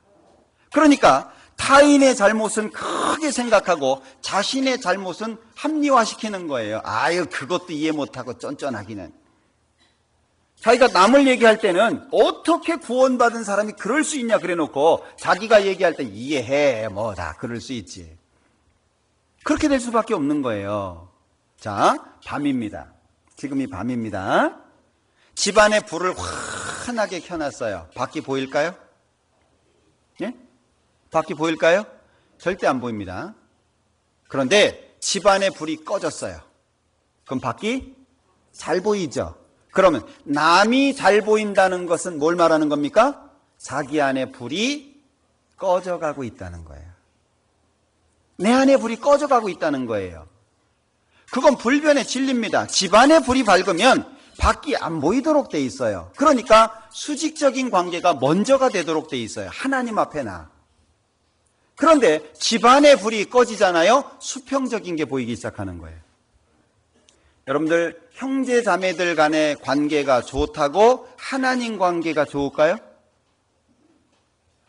형제 자매들하고 친하다고, 형제 자매님들하고 친하다고 하나님하고 나하고의 관계가 좋을까요? 꼭 그렇지 않습니다. 제일 중요한 건 하나님과 나와의 관계예요. 하나님 앞에서 나. 그 마음이 된 사람들이 수평적으로 친해야 되는 거예요. 사람 간의 친함이 먼저가 아닙니다. 하나님 앞에가 먼저예요. 그래서 신전의식, 요즘에 청년들이 코람데오라는 말을 많이 쓰잖아요. 데오라고 하는 것은 데오스라고 하는 하나님을 상징하는 말이고요. 코람이라고 하는 말은 무엇 앞에서라는 뜻입니다. 그러니까 하나님 앞에서, 그걸 우리가 한자적인 표현으로는 신전의식이라고 말하는 거잖아요. 하나님 앞에서. 지금 내 앞에 하나님이 계신 거예요. 그러면 우리가 할 말 잘 못하죠? 부모님이 오셨어요. 어떻게 싸워요? 네? 부모님이 오셨는데 방문 걸어 잠그고 막 해가지고 막 네? 어떻게 싸워요? 막 소리 질러 가면서 막 물건 집어 던져 가면서 막 이 인간 저 인간 하면서 싸울까요? 막 속 터지면은 그냥 그러잖아요. 부모님이 계신데도 하나님이 계신데 우리가 얼만큼 조심해야 될까요? 내가 이해되지 않는 상황 속에서 행동으로 옮기지 마라. 여기 자신은 좋은 사람이고 자신과 같은 사람은 없고 사람들이나 세상이 자기를 알아주지 않는 것이다 라고 생각하시면 큰 오해하고 계신 거예요. 여기 아삽이라고 하는 사람은요, 우리 마음이 분요하고 어려울 때 어떻게 해야 되는지를 잘 보여주고 있어요. 여기 옳고 그름의 판단 기준은 하나님 자신입니다. 내가 판단하는 게 아니에요. 내 기준으로 판단하는 게 아닙니다. 옳고 그런 것의 기준은 하나님만이 기준이 될 수 있는 거예요. 자, 그러면 여기 아삽이 어떻게 합니까? 16절. 내가 어찌면 이를 알까 하여 생각한즉 내게 심히 곤란하더니 하나님의 성소에 들어갈 때야 저희 결국을 내가 깨달았나이다. 뭐가 필요하죠? 하나님의 성소가 필요한 거예요. 그러니까 내가 뭔가 마음에 문제가 됐을 때 하나님과 관계되어 있지 않고서는 해결이 안 되는 거예요. 교회 바깥에서는 해결이 안 되는 거예요. 세상 사람 유명한 교수님들, 철학자들, 유명한 인물들 아무리 찾아가 봐야 해결되지 않는 거예요. 왜? 하나님의 성소에 들어갈 때에야. 사람을 만드신 하나님, 생명의 원천이 되시는 하나님, 모든 것의 제1원인, 근본이 되시는 하나님만이 답을 줄 수 있는 거예요. 여기 하나님의 성소에 들어갈 때에야 저희 결국을 내가 깨달았나이다. 그 깨달은 답이 뭐죠? 18절 쭉 20절까지 보면은요, 심판이라는 게 있다. 깨달은 결국이. 하나님은 반드시 심판이 있다. 여기 18절. 주께서 참으로 저희를 미끄러운 곳에 두시며 파멸에 던지시니 저희가 어찌 그리 졸지에 황폐되었는가 놀람으로 전멸하였나이다. 악인의 흥함이 잠깐이라는 것을 하나님은 말씀하는 거예요. 반드시 하나님은 악인을 심판한다는 겁니다. 어떤 사람이라도 하나님은 감춰져 있는 사람까지 찾아내가지고 반드시 심판합니다. 이 세상에 하나님 심판 피해갈 수 있는 사람 없어요. 우리 천라지망이라 그러죠. 그 천라가 하늘 그물이잖아요. 네?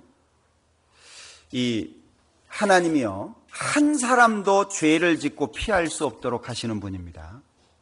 반드시 하나님은 처벌하십니다. 그걸 깨달은 거예요. 네? 여기 자, 저희가 어찌 그리 졸지에 황폐되었는가. 그러면 심판이라고 하는 건 하나님께 맡기고 나는 어떻게 해야 돼요? 하나님 섬기는 것에 충성해야 돼요. 하나님과의 관계를 맺는 것에 최선을 다해야 돼요.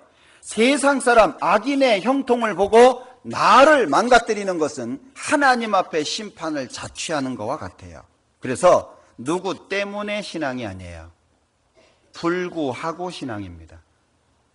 누가 잘해주기 때문에 교회 나옵니까? 누가 나를 알아주기 때문에 교회 나옵니까?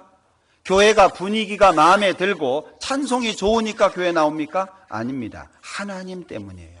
제1원인은 하나님입니다.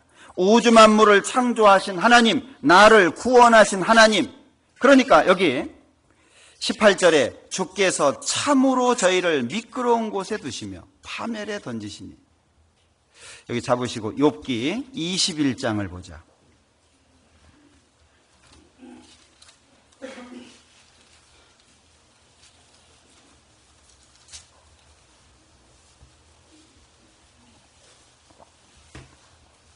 욥기 21장 7절입니다. 어찌하여 악인이 살고 수를 누리고 세력이 강하냐? 씨가 그들의 앞에서 그들과 함께 굳게 서고 자손이 그들의 목전에서 그러하구나.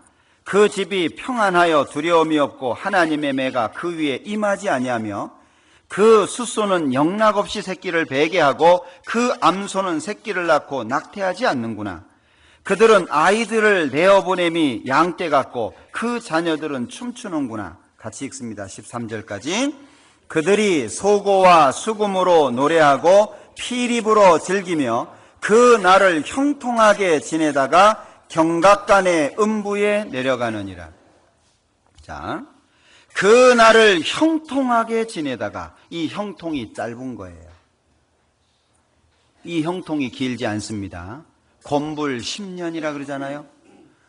하늘을 나는 새를 떨어뜨리는 권세도 10년 못 간다고 얘기합니다. 인생 화무 11홍이라고 하잖아요. 열흘 동안 붉게 피어 있을 수 있는 꽃이 없다는 얘기잖아요. 인생 일장춘몽이라고 하잖아요. 이 악인의 형통이 짧다는 걸 기억하셔야 됩니다. 지금은 이렇게 세도를 부리고 있지만 그게 짧다는 거예요. 그 결국이 얼마나 무서운지 여기 말씀하고 있잖아요. 그 날을 형통하게 지내다가 경각간의 음부에 내려가느니라. 이게 악인의 모습입니다. 이걸 깨달은 거예요. 깨달으면서 아삽의 마음이 어떻습니까? 시편 73편 21절. 시편 73편 21절 같이 읽습니다. 내 마음이 산란하며 내 심장이 찔렸나이다. 내 마음이 산란하며, 요 산란하다라고 하는 것이요, 아찔하다 이렇게 표현한 데가 있어요. 예? 야, 큰일 날 뻔했다. 내가 그런 잘못된 마음을 가지고 어떤 행동을 했으면 막 큰일 날 뻔했다. 이런 마음이거든요. 내 마음이 산란하며 내 심장이 찔렸나이다. 자기가 그런 마음을 갖고 있었던 것, 옳지 못한 것을 갖고 있었던 것에 대한 찔림을 말하는 거겠죠? 22절, 내가 이같이 우매무지하니 주의 앞에 짐승이 오나. 자신을 발견한 거예요. 야, 참 얼마 안 되는 내 머리 가지고 하나님을 판단했구나. 위대하신 하나님께서 일하시는 그 앞에서 내가 우매했구나. 그러니까 자기 자신을 주의 앞에는 짐승이 오나. 자, 우리의 본 모습을 보게 되는 거죠. 우리도 이런 일들을 계속 경험하잖아요. 억울한 일 당하면 어떻습니까? 분합니다. 억울한 일을 당하면 분해요.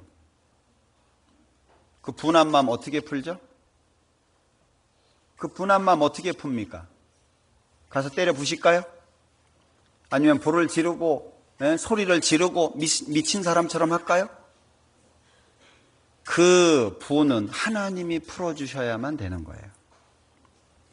이 세상에서 사람이 갖는 모든 분, 눈에 보이는 사람들 때문에 분을 갖게 됐지만 그 분을 풀어주시는 분은 하나님이어야 되는 거예요.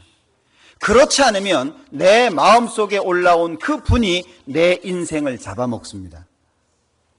내 인생을 망치는 거예요. 그 분 때문에. 그래서 어떤 사람은 화병 생긴다 그러잖아요. 화병으로 죽는 거 아시죠? 막 속에서 불덩어리가 막 올라갔다 내려갔다 한다는 거예요. 주체를 못합니다. 전 직접 봤거든요. 저희 어머님 통해서. 그 분은 하나님이 풀어주셔야 돼요. 말로 푸는 게 아닙니다. 인간의 어떤 조직으로 푸는 게 아닙니다. 어떤 사람의 생각이나 지식으로 푸는 게 아닙니다. 하나님께서 풀어주셔야 되는 거예요. 그래야 아무런 문제 없이 깨끗하게 그게 해결이 되는 거예요. 그걸 우리는 쉬운 표현으로 내려놓는다고 얘기해요. 왜 힘들어요? 쥐고 있으니까. 손에 바리바리 싸고 뭐 들고 있어요. 힘들잖아요. 언제 편합니까? 내려놔야 편안한 거예요. 마음속에 있는 분도 내려놓고 내 마음속에 있는 여러 가지 어려운 내 마음을 힘들게 하고 분요하게 하는 것들도 내려놓고 내려놔야 주님께서 드실 거 아니에요? 그때 진짜 우리가 평화를 누릴 수 있는 거예요. 내려놔야 돼요.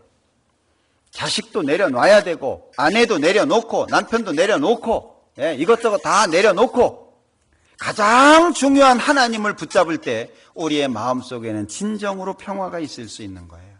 자, 내가 이같이 우매무지하니 우리 고백해야 될 게 뭡니까? 하나님 앞에 우리의 어리석음이잖아요. 우리의 무지함이잖아요.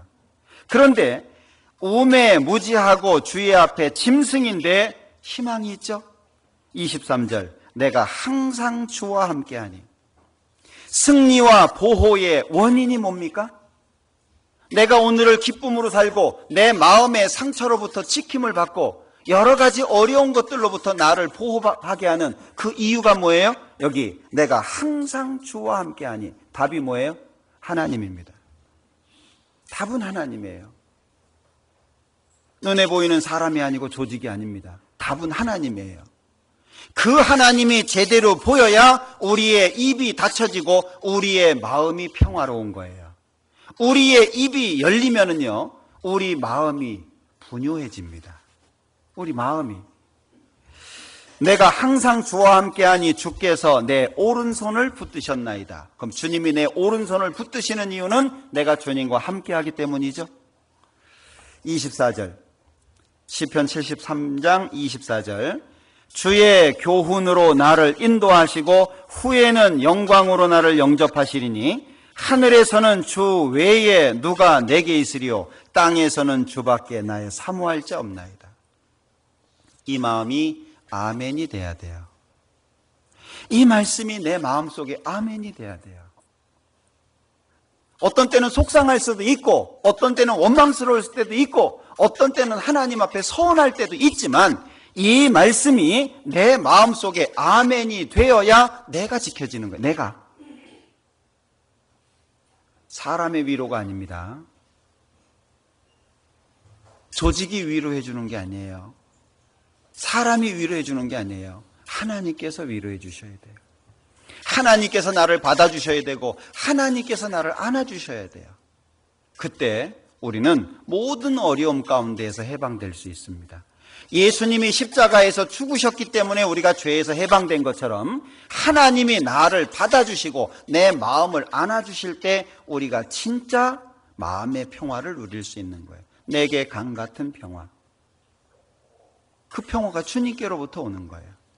사람이 먹고 마시며 수고하는 가운데에서 심령으로 낙을 누리게 하는 것보다 나은 것이 없나니 내가 이것도 본즉 하나님의 손에서 나는 것이로다. 우리는 하나님을 떠나서 편안할 수 없습니다. 하나님을 떠나서 평강할 수 없습니다. 왜? 평강은 하나님 겁니다. 평안은 하나님 거예요. 제가 중국에 몇 차례 가봤는데 인사를 핑안이라고 해도 핑안. 예? 그래서 처음에 뭔 소린지 모르겠어요. 뭐 핑 하니까 뭐 보니까 평안이더라. 평안. 응? 우리 뭐 이스라엘 사람들이 샬롬 하고 인사하는 것처럼 하니까 교회 안에서요 핑안 그러더라고요. 예, 평안하십니까? 이렇게 묻는 것 같아요. 하나님 손에 있는 거예요. 그러니까 하늘에서는 주 외에 누가 내게 있으리요 땅에서는 주밖에 나의 사모할 자 없나이다. 하늘에서나 땅에서나 주님 말고는 내가 사모할 자 없습니다. 그런 얘기잖아요.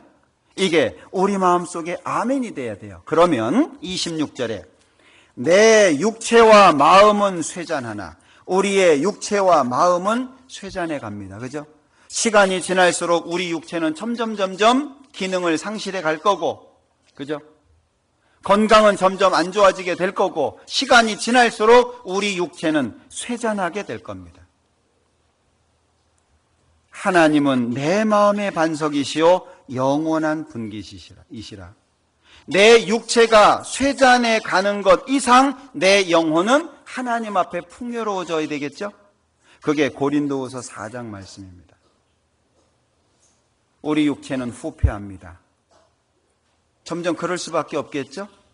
그러나 우리의 영혼은 주님 앞에서 날로 새로워집니다.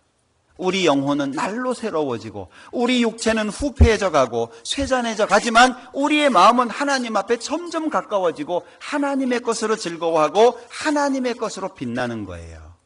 그게 멋진 삶입니다. 크게. 27절 대저 주를 멀리하는 자는 망하리니, 이 아삽이 깨달은 결국이잖아요. 두 가지죠. 대저 주를 멀리하는 자는 망한다. 28절 하나님께 가까이함이 내게 복이라. 하나님 자신이 복이기 때문에 우리가 하나님과 가까이 할 때 복이 되는 거잖아요. 그러면 우리는 이 두 가지 사실 앞에서 어떤 것을 선택할 거냐. 중요한 게 그거잖아요. 그죠? 아는 것도 중요하지만 어떤 걸 선택할 거냐. 시편 34장입니다.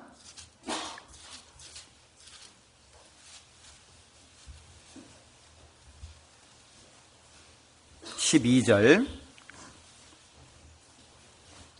생명을 사모하고 장수하여 복받기를 원하는 사람이 누구뇨? 자, 여기 하나님께서 만약에 이 자리에서요 생명을 사모하고 장수하여 복받기를 원하는 사람 누구냐? 그럼 우리 어떻게 할까요? 막 번개 치듯이 우리 손 다 들 거예요. 저요 그냥 막 뛰어나와가지고 저요 그럴 거예요. 그죠? 복받기 원하지 않습니까? 복받으려면 어떻게 해야 돼요? 복받게 살아야 되겠죠. 이사야서 33장에 보면 여호와를 경외함이 너의 보배니라 이런 말씀이 있어요. 여호와를 경외하는 것 자체가 너한테 보배다, 보석이다. 네? 세상에 아무리 큰 보석도요 하나님을 경외하는 것만큼 크지 않습니다. 하나님을 경외하는 것만큼 빛나지 않습니다. 그만큼 가치가 없습니다. 여호와를 경외함이 너의 보배다. 느헤미야 8장에서는 여호와를 기뻐하는 것이 너희의 힘이니라. 우리 힘이 어디에서 나옵니까? 사람에게서 나옵니까? 우리 힘이 어디서 나와요? 여호와를 기뻐하는 것, 하나님이 나의 기쁨의 대상이고 하나님께서 내 마음속에 기쁨의 원인이 되시는 거예요. 그게 우리의 힘이라는 거죠. 우린 세상 사람들하고 다릅니다. 에베소서 3장에 보면 나의 여러 환난에 대하여 낙심치 말라. 이는 너희의 영광이니라. 우리가 어려울 때 낙심치 않는 것, 그게 영광입니다. 우리 힘들 수 있잖아요. 어려울 수 있잖아요. 낙담할 수 있잖아요. 큰 일 앞에서 힘들어할 수 있잖아요. 그러나 여기 여러 환난에 대하여 낙심치 말라. 이것이 우리에게 있어서 영광입니다. 하나님 만나면 뭐라 그러실까요? 잘 참았다. 잘했다. 정말 잘했다. 여러분들 우리 아이들한테 집을 맡겨놓고 어디를 갔다 왔을 때 아이를 보면서 하는 말일 수 있겠잖아요. 잘했어. 네? 우리 아들 잘했어. 제가 가끔 저희 집 아이들한테 그러거든요. 제가 집회를 이렇게 갔다 오고 네? 또는 카톡하고 이럴 때 엄마 좀 잘 지켜줘. 아빠 없으니까 그러거든요. 네, 그럼 갔다 와가지고요. 엄마 지켜줘서 고마워. 그럼요. 씩 웃어요. 네? 하나님 우리 만나서 뭐라 그럴까요? 잘했다. 잘 참았다. 넘어질 수 있었는데 힘든 순간인데 잘했다. 그러시지 않겠어요? 그게 우리에게 있어서는 영광이라는 거예요. 그 영광을 잃지 마라. 그리고 신명기 6장에 보면 하나님의 말씀, 하나님이 말씀하신 모든 명령을 삼가 지켜라. 그것이 우리의 의로움이다. 하나님의 명령을 지켜라. 이 신명기 6장 25절에 이 신명기라고 하는 건 두 번째 반포되는 하나님의 명령이잖아요. 신자가 한자로 납신자인데 그게 두 번째라는 의미가 있거든요. 영어 성경에도 보면 두 번째라는 의미가 들어가 있습니다. 그러니까 두 번째 반포되는 하나님의 말씀이거든요. 재차 반포되는. 거기에 뭐라고 말씀하시느냐? 하나님 명령을 지켜라. 그것이 우리의 의로움이다. 그럼 우리가 하나님 앞에 당당하게 설 수 있는 게 뭐겠습니까? 하나님의 말씀을 지킨 거잖아요. 자, 시편 73장 28절 하나님께 가까이함이 내게 복이라. 내가 주 여호와를 나의 피난처로 삼아 주의 모든 행사를 전파하리이다. 주의 모든 행사를 전파하리이다. 저는 설교를 준비할 때 제가 지난번에 제가 가지고 있는 기준들을 설교 속에서 이렇게 말씀을 드리잖아요. 저는 중매를 할 때 두 사람에게 개인적으로 연락을 합니다. 이 형제가 있고 저 자매가 있는데 교제할 수 있겠냐? 그럼 답이 와요. 어떤 분은 안 되겠습니다. 어떤 분은 교제해 보겠습니다. 그러면 두 사람을 불러요. 제 집무실로. 그리고 어떻게 교제를 해야 될지를 설명해 줍니다. 저는 꼭 3개월을 주거든요. 오늘부터 시작해서 3개월 동안 시간을 줄 텐데 충분히 교제를 해라. 서로에 대해서 충분히 알아가라. 모르는 것도 많고 그러니까 3개월이라고 하는 시간 속에서 충분히 교제를 해라. 그리고 꼭 3개월은 아닌데 그 이전에 결혼을 해야 되겠다라고 두 사람이 결정이 되면 연락해라. 그러면 그 다음에 뭐 부모님 찾아가고 상견례하고 그런 얘기를 그 다음에 해줍니다. 그러니까 이제 교제하다 안 되겠습니다. 근데 그런 분들도 있죠. 요즘에는 이 성공률이 떨어졌어요. 제가 과거에는 한 50%까지는 이 중매 이게 잘 됐었는데 요즘에는요 한 10명 중매를 하면 한 2명 정도 되는 것 같아요. 어려워가지고요. 경기만 어려워지는 게 아니고 이 중매도 어려워지는구나 이제 그 생각을 하는데, 그래서 두 사람이 서로 합의를 해가지고 결혼을 하겠습니다. 그러면 이제 그 다음에 어떻게 진행해야 될지, 그리고 상견례를 하고 이러면은 이제 교회하고는 어떻게 교제를 해야 될지, 어머니하고 교제하고 이런 부분을 그 다음에 이렇게 얘기를 해줍니다. 여기에도 몇 쌍이 계시니까. 이 의가 계신 분들은 나중에 얘기해 주세요. 왜냐하면 결혼이라고 하는 것 자체는 평생을 함께 살아야 되는 것이기 때문에 강요할 수가 없어요. 누가 강요합니까? 강요할 수가 없어요. 서로 충분히 교제하고 충분히 알아가는 가운데에서 그렇게 결정을 하고 그 다음에 이제 일을 진행을 합니다. 왜 제가 이 얘기를 드리냐면 신앙생활 속에는 기준이 필요하다는 거예요. 그냥 막 이렇게 사는 게 아니라 내가 어떻게 살아야 되는지에 대한 기준이 필요하다는 거예요. 요럴 때는 요렇게 하고 저럴 땐 저렇게 하고 그런 기준이 필요한데 어려운 일이 있을 때는 무릎부터 꿇으라는 거예요. 마음에 분유하잖아요. 무릎부터 꿇어야 돼요. 내가 견디기 어려운 일들이 있잖아요. 그럼 무릎부터 꿇어야 돼요. 그걸 제일 먼저 해야 됩니다. 안 그러면 우리는 경솔한 사람이 될 수 있어요. 나중에 상황이 제대로 드러나고 자기가 잘못 생각했다라고 하는 것이 드러날 때 어떻게 할 거예요? 사람 찔러놓고 미안해 그럴 거예요? 그럴 수는 없잖아요. 상대방은 아파하고 힘들어하고 그러는데 일 쉽게 저질러 놓고 미안해 내 그때 잘못 생각했어 그런다고 될 일이 아니거든요. 가능하면 우리는 하나님 안에서 실수 안 하는 게 중요한 거예요. 그러니까 하나님께 가까이 함이 내게 복이라. 하나님만이 우리에게 답입니다. 그러면 하나님을 경외하라. 이게 중요하잖아요. 하나님을 경외하라. 사람보다 하나님이 우선입니다. 사람이 우선이 아닙니다. 다시 말씀드리지만 사람하고 친하다고 하나님하고 친한 게 아닙니다. 여기 제가 이 말씀을 한참 묵상했을 때가 있었거든요. 전도서 8장을 한번 보자.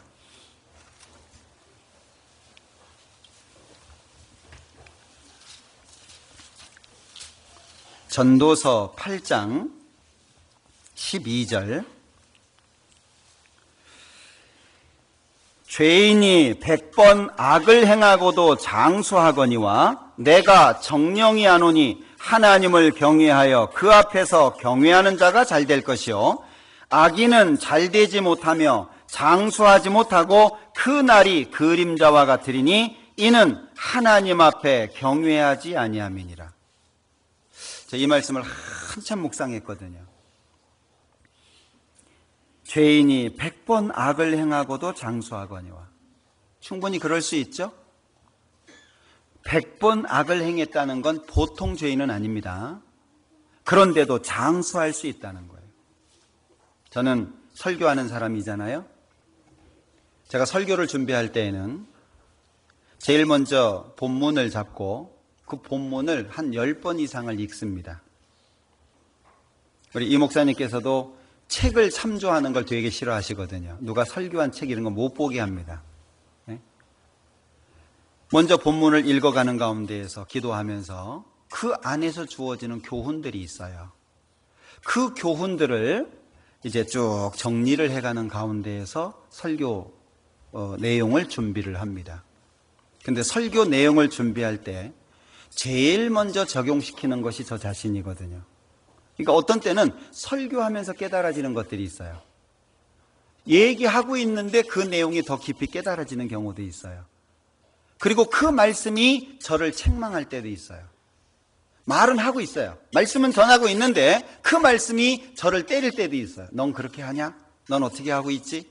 네. 정말 신기합니다. 설교하면서도 진짜 신기해요.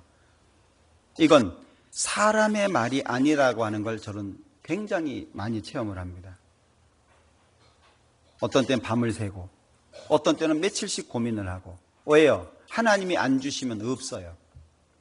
제가 제일 오래 설교를 준비한 게 일주일인데 이제 날만 세면 주일이에요. 근데 준비가 안 돼 있어요. 일주일 고민을 했는데 날 세면 설교해야 되는데 설교할 내용이 없어요. 맨날 성경 보니까 입만 열면 성경 나올 것 같죠? 안 그런가 보네요. 없어요. 정말 신기합니다. 하나님이 안 주시면 없어요. 하루아침에 바보가 된다는 거 저는 느낍니다.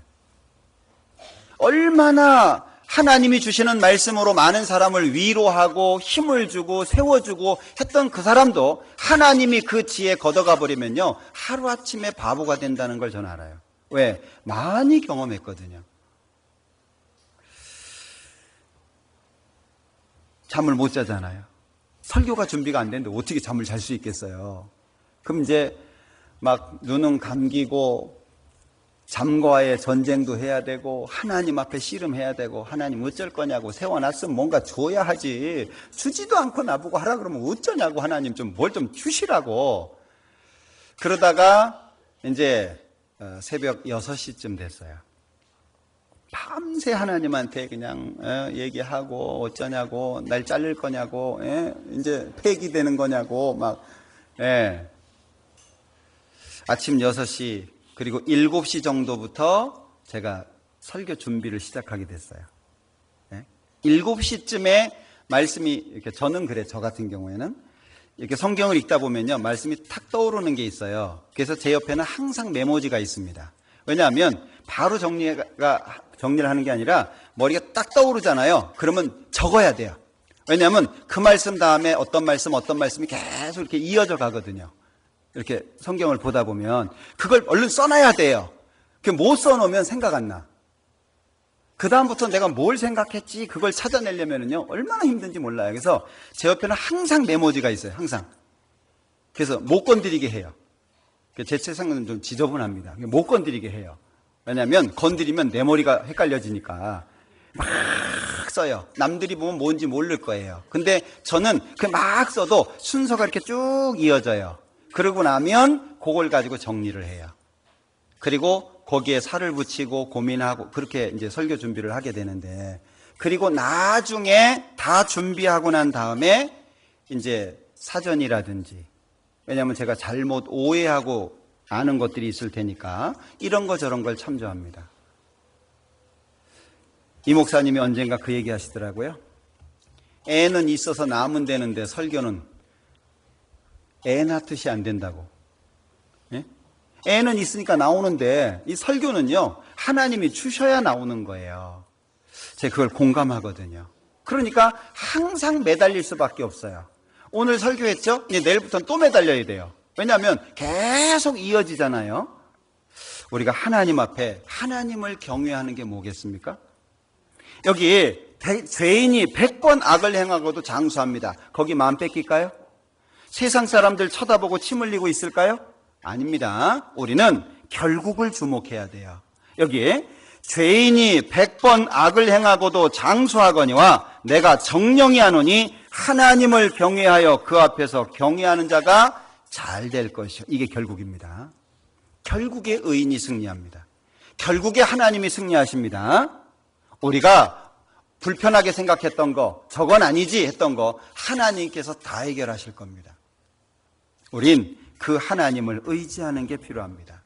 욥기 20장에 보면요, 악인의 이기는 자랑도 잠시다 그랬어요. 잠깐입니다. 우리 하나님 바라봐야 돼요. 우리에게는 하나님밖에 답이 없어요. 그러니까 말씀을 가까이 하라, 마음을 견고히 하라, 이런 내용들을 계속 얘기하는 거예요. 말씀 가까이 해라. 왜? 태초에 말씀이 계시니라. 이 말씀이 하나님과 함께 계셨으니 이 말씀은 곧 하나님이시라. 말씀 가까이 해라. 우리에게는 하나님이 답입니다. 사람의 위로보다 앞서야 되는 게 하나님의 위로입니다. 그래서 우리에게는 말씀이 필요합니다. 시편 73편 28절 마지막으로 보죠.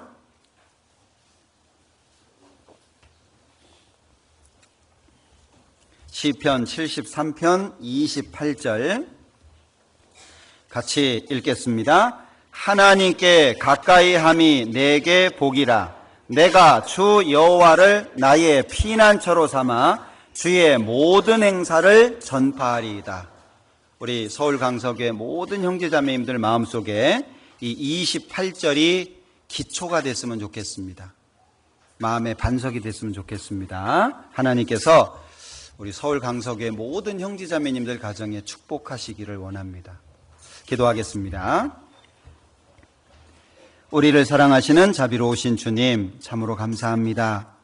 하나님의 말씀 앞에 나올 수 있도록 도와주시고 우리의 마음과 생각이 하나님 앞에 고정될 수 있도록 도와주시는 것 참으로 감사합니다. 우리의 삶 속에 하나님의 영광이 온전히 나타날 수 있도록 도와주시고 우리의 삶 속에 하나님이 가장 존귀하게 될 수 있도록 도와주시기를 원합니다.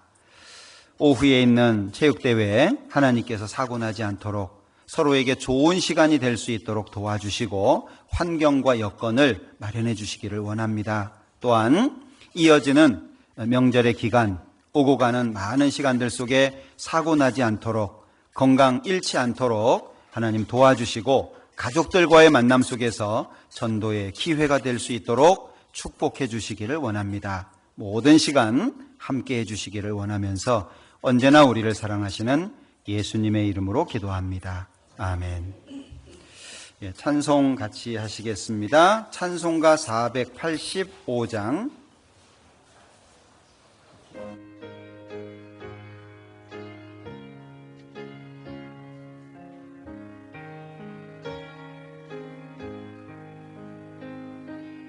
어두운 눈 밝히사 진리를 보게 하소서. 진리의 열쇠 내게 주사 참빛을 찾게 하소서. 기쁘신 뜻을 알고자 엎드려 기다리오니 내 눈을 여게 하소서. 성령이여 막혀진 내 귀 여시사 주님의 귀한 음성을 이 귀로 밝히 들을 때에 내 기쁨